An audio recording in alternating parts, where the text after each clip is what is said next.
Hello,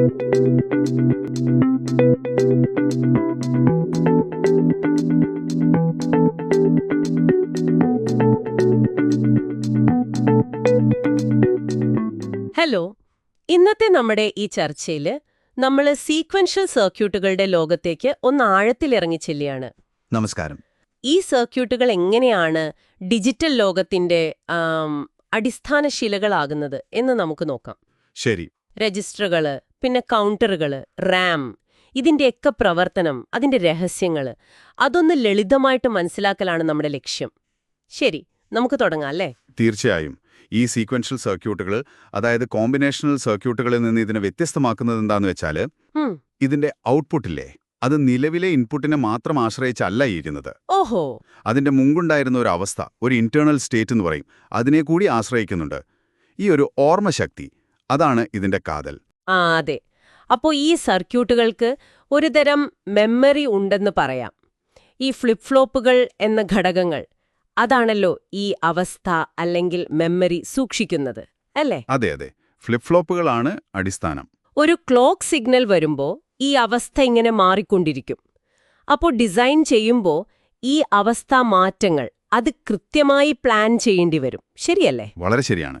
അത് ഡിസൈൻ്റെ ഏറ്റവും പ്രധാന ഭാഗമാണ്. ഉദാഹരണത്തിന്, ആ കുറിപ്പുകളിലെ 2-ബിറ്റ് കൗണ്ടർ ഡിസൈൻ ഒന്ന് നോക്കൂ. കണ്ടു. അതിന് 4 അവസ്ഥകളുണ്ട്: 00, 01, 10, 11. ഒരു കൺട്രോൾ സിഗ്നൽ അവിടെ Z=1 എന്ന് കാണിച്ചിട്ടുണ്ട്. അത് വരുമ്പോൾ അടുത്ത അവസ്ഥയിലേക്ക് ഇത് മാറണം. ഓക്കേ. ഈ മാറ്റം എങ്ങനെ കൃത്യമായി നടപ്പാക്കാം, അതാണ് ഡിസൈനിലെ പ്രധാന വെല്ലുവിളി. അതിന് ഫ്ലിപ്പ് ഫ്ലോപ്പുകൾ ഉപയോഗിക്കാമെന്ന് കാണുന്നുണ്ടല്ലോ. അപ്പോൾ അടുത്ത സ്റ്റേറ്റിലേക്ക് പോകാൻ ഓരോ ഫ്ലിപ്പ് ഫ്ലോപ്പിനും എന്ത് ഇൻപുട്ട് കൊടുക്കണം?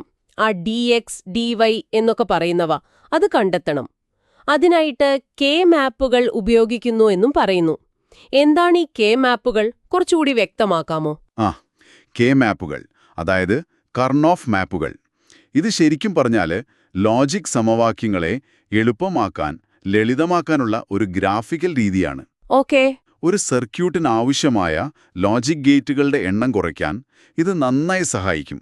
അപ്പോൾ നിലവിലെ അവസ്ഥയും ഇൻപുട്ടും വെച്ചിട്ട് അടുത്ത അവസ്ഥ എന്തായിരിക്കണം എന്ന് തീരുമാനിക്കുന്ന ലോജിക് ഉണ്ടല്ലോ, അത് കണ്ടുപിടിക്കാൻ ഇത് വളരെ ഉപകാരപ്രദമാണ്. അങ്ങനെ സിംപ്ലിഫൈ ചെയ്ത ലോജിക് വെച്ച് സർക്യൂട്ട് ഉണ്ടാക്കുമ്പോൾ അത് കൂടുതൽ എഫിഷ്യന്റ് ആവും, വേഗത കൂടും, ചിലപ്പോൾ ചെലവും കുറയും. കൊള്ളാം. അപ്പോ ഈ അടിസ്ഥാന തത്വങ്ങൾ വെച്ചുണ്ടാക്കുന്ന ചില പ്രധാന സർക്യൂട്ടുകളിലേക്ക് കടക്കാം. ആദ്യം രജിസ്റ്ററുകൾ. എന്താണിവയുടെ പ്രാധാന്യം? രജിസ്റ്ററുകളെന്ന് പറഞ്ഞാൽ കമ്പ്യൂട്ടറിനകത്തുള്ള വളരെ വേഗതയുള്ള താൽക്കാലിക സ്റ്റോറേജ് യൂണിറ്റുകളാണ്. Temporary storage. അതെ. ഒരു N-ബിറ്റ് ഡാറ്റ വെക്കണമെങ്കിൽ N ഫ്ലിപ്പ് ഫ്ലോപ്പുകൾ വേണം. പ്രധാനമായും 2 തരം ഓപ്പറേഷൻസ് ആണ് ഇതിലുള്ളത്. ഒന്ന് പാരലൽ ലോഡ്. അതായത് എല്ലാ ബിറ്റുകളും, ഇപ്പോൾ 4 ബിറ്റുണ്ടെങ്കിൽ 4ഉം ഒരേ സമയം ക്ലോക്ക് വരുമ്പോൾ ലോഡ് ചെയ്യും. ആ കുറിപ്പുകളിലെ ചിത്രം 4.13 നോക്കിയാൽ കാണാം. ശരി. പിന്നെ ഷിഫ്റ്റ് ഓപ്പറേഷൻസ്, ബിറ്റുകളെ ഇടത്തോട്ടോ വലത്തോട്ടോ ഇങ്ങനെ നീക്കുന്ന പരിപാടി. ചിത്രം 4.14 ഒരു റൈറ്റ് ഷിഫ്റ്റ് കാണിച്ചിട്ടുണ്ട്. ഈ ഷിഫ്റ്റ് രജിസ്റ്ററുകൾ കമ്പ്യൂട്ടറിന്റെ ALU ഇല്ലേ, അരിത്മെറ്റിക് ലോജിക് യൂണിറ്റ്, അവിടെ ചില കണക്കുകൂട്ടലുകൾ എളുപ്പമാക്കാൻ ഇത് വളരെ പ്രധാനപ്പെട്ട ഒരു പങ്ക് വഹിക്കുന്നുണ്ട്. ഒരു ഉദാഹരണം പറയാം. 1001 എന്ന ഡാറ്റയുള്ള ഒരു റൈറ്റ് ഷിഫ്റ്റ് രജിസ്റ്റർ. അതിലേക്ക് ഇൻപുട്ടായി 1 കൊടുത്താൽ ഒരു ക്ലോക്ക് പൾസ് കഴിയുമ്പോൾ അത് 1100 എന്നാവും. ഓരോ ബിറ്റും വലത്തോട്ട് നീങ്ങി പുതിയ ബിറ്റ് ഇടതു വന്നു. മനസ്സിലായി. അടുത്തത് കൗണ്ടറുകൾ.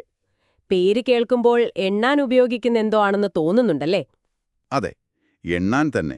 പക്ഷേ കുറച്ചുകൂടി വിശാലമായ അർത്ഥത്തിൽ നോക്കണം. ഒരു ക്ലോക്ക് സിഗ്നൽ കിട്ടുമ്പോൾ മുൻകൂട്ടി നിശ്ചയിച്ച ഒരു ക്രമത്തിൽ ഇങ്ങനെ സ്റ്റേറ്റുകളിലൂടെ കടന്നുപോകുന്ന സർക്യൂട്ടുകളാണിവ. ഒരു പാറ്റേൺ പോലെ. അതെ, ഒരു സീക്വൻസ്. ഡിജിറ്റൽ സിസ്റ്റങ്ങളിലെ സമയക്രമങ്ങൾ, അതായത് ടൈമിംഗ് സീക്വൻസുകൾ നിയന്ത്രിക്കാൻ ഇവ അത്യാവശ്യമാണ്. 2 പ്രധാന തരമുണ്ട്: അസിൻക്രണസും സിൻക്രണസും. സിൻക്രണസും അവ തമ്മിലുള്ള പ്രധാന വ്യത്യാസം എന്താണ്? അസിൻക്രണസ് കൗണ്ടറിൽ അതിനെ റിപ്പിൾ കൗണ്ടർ എന്നും പറയും. ആ കുറിപ്പുകളിലെ ചിത്രം 4.17 നോക്കൂ. അവിടെ ഒരു ഫ്ലിപ്പ് ഫ്ലോപ്പിന്റെ ഔട്ട്പുട്ടാണ് തൊട്ടടുത്ത ഫ്ലിപ്പ് ഫ്ലോപ്പിന്റെ ക്ലോക്കായിട്ട് വർക്ക് ചെയ്യുന്നത്. ഓക്കേ. അപ്പോ മാറ്റങ്ങളിങ്ങനെ ഒന്നൊന്നായിട്ട് ഒരു തരംഗം പോലെ അല്ലെങ്കിൽ റിപ്പിൾ പോലെയാണ് പടരുന്നത്. ഒരു ഡോമിനോ വീഴുന്നത് പോലെ ആ ശരി. അപ്പോ ചെറിയൊരു താമസമുണ്ടാവാമല്ലേ? ഉണ്ടാവാം. ഓരോ സ്റ്റേജ് കഴിയുമ്പോഴും താമസം കൂടും. എന്നാൽ സിൻക്രോണസ് കൗണ്ടറിൽ ചിത്രം 4.16 നോക്കൂ. ശരി. അവിടെ എല്ലാ ഫ്ലിപ്പ് ഫ്ലോപ്പുകളും ഒരേ ക്ലോക്ക് സിഗ്നലുമായിട്ട് ഡയറക്റ്റായി കണക്ട് ചെയ്തിരിക്കുകയാണ്. ആ ഓക്കേ. അതുകൊണ്ട് ക്ലോക്ക് വരുമ്പോൾ എല്ലാത്തിനും ഒരേ സമയം അവസ്ഥ മാറാൻ പറ്റും. അത് കൊള്ളാം. അപ്പോ സിൻക്രോണസ് കൗണ്ടറുകൾ കൂടുതൽ വേഗതയുള്ളതാണെന്ന് വ്യക്തം. എന്നാൽ അവ ഡിസൈൻ ചെയ്യാൻ കൂടുതൽ സങ്കീർണമായിരിക്കുമോ? ഈ എല്ലാ ഫ്ലിപ്പ് ഫ്ലോപ്പുകളും ഒരേ സമയം പ്രവർത്തിപ്പിക്കുന്നത് പ്രായോഗികമായി എന്തെങ്കിലും വെല്ലുവിളികളുണ്ടാക്കുമോ? അതൊരു നല്ല ചോദ്യമാണ്. ശരിയാണ്, സിൻക്രോണസ് കൗണ്ടറുകൾക്ക് ചിലപ്പോൾ കുറച്ച് കൂടുതൽ ലോജിക് ഗേറ്റുകൾ ആവശ്യമായി വരും. ഡിസൈൻ ചിലപ്പോൾ അസിൻക്രോണസിനേക്കാൾ അല്പം കോംപ്ലക്സ് ആകാം.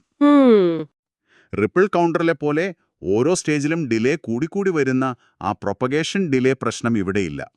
അതുകൊണ്ട് പെർഫോമൻസ് വളരെ മെച്ചമായിരിക്കും. ഓക്കെ.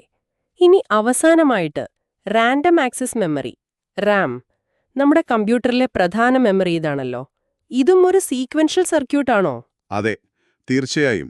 റാമിന്റെ ഏറ്റവും അടിസ്ഥാന ഘടകം എന്ന് പറയുന്നത് ഒരു ഫ്ലിപ്പ് ഫ്ലോപ്പ് പോലെയുള്ളൊരു മെമ്മറി സെല്ലാണ്. ചിത്രം 4.21 കാണിച്ചിരിക്കുന്ന പോലെ. ശരി. റാൻഡം ആക്സസ് എന്ന് പറയാൻ കാരണം എന്താന്ന് വെച്ചാൽ അതിലെ ഏത് മെമ്മറി ലൊക്കേഷനിലെ ഡാറ്റ വേണമെങ്കിലും നമുക്ക് നേരിട്ട് ആക്സസ് ചെയ്യാം. ഏകദേശം ഒരേ സമയം എടുക്കും ഏത് ലൊക്കേഷനിൽ നിന്നും ഡാറ്റ കിട്ടാൻ. ഒരു സെല്ലിലേക്ക് ഡാറ്റ എഴുതണമെങ്കിൽ റൈറ്റ്, അവിടുന്ന് ഡാറ്റ വായിക്കണമെങ്കിൽ റീഡ്. അതിനായിട്ട് പ്രത്യേക കൺട്രോൾ സിഗ്നലുകൾ ഉണ്ടാവും. സെലക്ട് ചെയ്യാനുള്ള സിഗ്നൽ, പിന്നെ റീഡാണോ റൈറ്റ് ആണോ എന്ന് പറയാനുള്ള സിഗ്നൽ. ഓക്കെ. ഇതുപോലെയുള്ള ഒരുപാട് സെല്ലുകളെ ഒരു വലിയ അരയായിട്ട് ഒരു ശൃംഖല പോലെ ക്രമീകരിക്കും.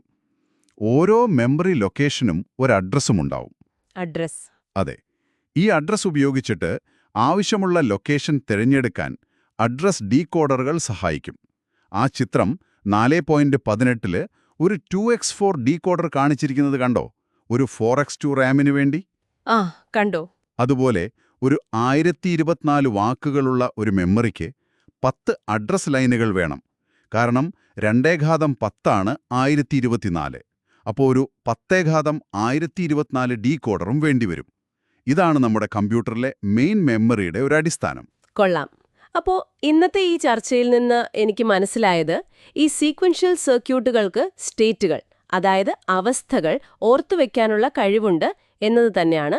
രജിസ്റ്ററുകൾ, കൗണ്ടറുകൾ, റാം പോലുള്ള ഡിജിറ്റൽ ലോകത്തിന്റെ അടിസ്ഥാന ഘടകങ്ങളെ സാധ്യമാക്കുന്നത്. ശരിയാണ്. ഇവയുടെ പ്രവർത്തനം മനസ്സിലാക്കുമ്പോൾ കമ്പ്യൂട്ടറുകൾ എങ്ങനെയാണ് ഡാറ്റ കൈകാര്യം ചെയ്യുന്നത്, എങ്ങനെയാണ് കാര്യങ്ങൾ ഓർത്തുവെക്കുന്നത് എന്നതിനെപ്പറ്റി ഒരു വലിയ ചിത്രം കിട്ടുന്നുണ്ട്. ശരിയാണ്. ഒരു കാര്യം കൂടി നിങ്ങൾ ആലോചിച്ച് നോക്കൂ. നമ്മളിപ്പോൾ കണ്ട ഈ സർക്യൂട്ടുകളൊക്കെ രജിസ്റ്റർ, കൗണ്ടർ, റാം ഇവയെല്ലാം മുൻകൂട്ടി നിശ്ചയിച്ച ചില ജോലികൾ കൃത്യമായി ചെയ്യുന്നവയാണ്, അല്ലേ? അതെ. എന്നാൽ ഈ അടിസ്ഥാന ഘടകങ്ങളെ, ഈ ഫ്ലിപ്പ് ഫ്ലോപ്പുകളെയും ഗേറ്റുകളെയുമൊക്കെ കൂടുതൽ സങ്കീർണമായ രീതിയിൽ സംയോജിപ്പിച്ചാൽ ഒരുപക്ഷെ കിട്ടുന്ന ഇൻപുട്ടുകളിൽ നിന്നോ മുൻ അനുഭവങ്ങളിൽ നിന്നോ പഠിക്കാനോ അല്ലെങ്കിൽ സ്വയം അതിന്റെ പ്രവർത്തനം ക്രമീകരിക്കാനോ കഴിവുള്ള സർക്യൂട്ടുകൾ രൂപകൽപ്പന ചെയ്യാൻ സാധിക്കുമോ? ഈ ലളിതമായ സ്റ്റേറ്റ് മെഷീനുകൾക്കപ്പുറം കുറച്ചുകൂടി ബുദ്ധിയുള്ള ഡിജിറ്റൽ സംവിധാനങ്ങളെക്കുറിച്ച് ചിന്തിക്കാൻ ഇതൊരു തുടക്കമായേക്കല്ലേ? അതൊന്ന് ആലോചിച്ചു നോക്കാവുന്നതാണ്.